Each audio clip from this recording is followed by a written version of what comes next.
Bonjour à tous, nous accueillons aujourd'hui Michel Barnier, qui est à la Fondation Prospective Innovation qu'il connaît bien. Je voudrais lui poser des questions sur la souveraineté, parce qu'au fond, on a tous découvert avec cette pandémie que la question de la souveraineté est un problème, je dirais, populaire. Quand on voit que le paracétamol n'est plus disponible dans notre pays, on se dit, mais est-ce que l'essentiel est disponible pour nous?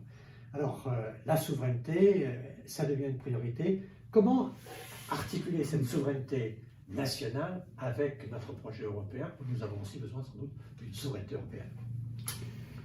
Merci Jean-Pierre et bonjour à chacun de ceux qui nous écoutent ici de cette fondation que je connais en effet bien et qu'anime avec détermination Jean-Pierre Raffarin. Tu parlais Jean-Pierre de la souveraineté sur certains produits dont nous avons besoin pour notre santé, le paracétamol, mais on pourrait dans le domaine de l'industrie parler des batteries électriques, parler des puces, on pourrait parler en matière de défense de bien d'autres pièces ou éléments qui échappent à la souveraineté et à l'autonomie nationale, mais aussi, plus gravement encore, à l'autonomie et à la souveraineté des pays européens. Donc moi, mon opinion, c'est que un gouvernement responsable doit faire, on dirait en anglais, le screening, enfin l'évaluation des sujets qui sont des actifs stratégiques en matière de santé, de défense, d'industrie, d'agriculture, et se dire que sur ces sujets, on doit être capable, avoir la capacité. Alors, deuxième question, est-ce que cette capacité est strictement ou seulement nationale, ou est-ce qu'elle ne peut pas être seulement nationale? Je me souviens d'une conférence faite par Chris Patten. Chris Patten était le dernier gouverneur de Hong Kong, et il a été mon collègue à la Commission européenne, et c'était fantastique de partager la même table, présidée par Romano Prodi, et de le voir faire ses exposés géostratégiques passionnants. Et dans une conférence à Cambridge, Chris Patten a posé cette question. Rétrospectivement, c'est intéressant de se dire que les Britanniques n'ont pas répondu comme ils le souhaitaient avec le Brexit. La question c'était, est-ce que la défense de l'intérêt national est aujourd'hui seulement nationale? Et la réponse était non. Enfin, généralement, si on veut défendre notre intérêt national, il faut avoir une dimension parfois plus large. Et c'est vrai que dans certains domaines, nous ne pouvons plus avoir une souveraineté strictement nationale. Enfin, on a cité Airbus, on a cité l'espace, Ariane. Cet avion ou cette fusée n'existerait pas s'il n'y avait pas une mutualisation des pays européens, et d'abord une volonté des industriels, une volonté politique d'investir. Alors moi je pense que cette alerte rouge a été donnée dans plusieurs domaines, y compris dans le domaine de la santé publique à l'occasion de cette crise violente qui n'est pas terminée du Covid.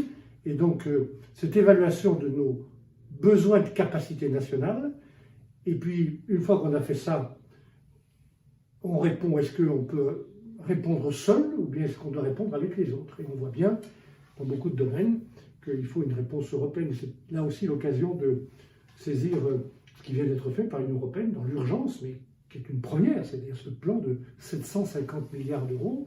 Pour la première fois, on emprunte ensemble pour investir ensemble. Moi, je suis libéral, je ne suis pas ultra-libéral, mais je suis libéral.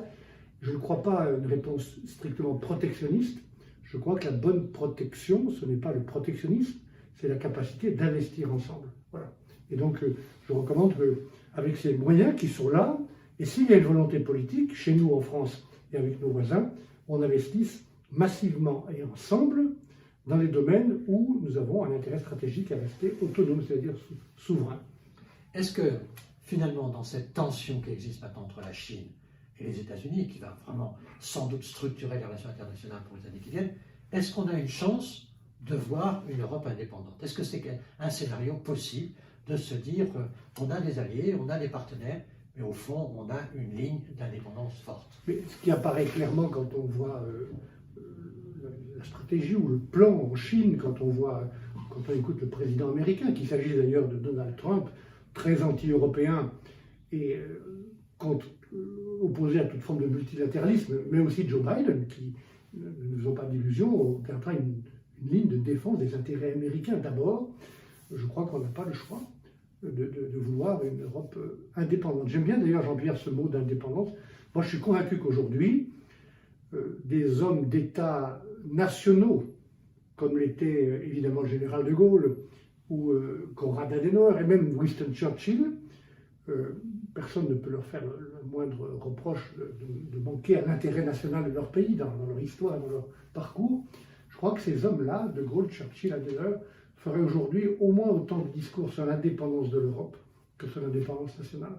Donc c'est ça qui est en cause. Et oui, je crois qu'il y a une chance, mais tu sais mieux que moi qu'en politique, la chance ça se construit par une volonté politique. Donc il faut que les dirigeants européens aient cette volonté de construire l'indépendance de l'Europe. Et je répète aussi à ceux qui nous écoutent, ma ligne a toujours été, je crois, la même pour toi.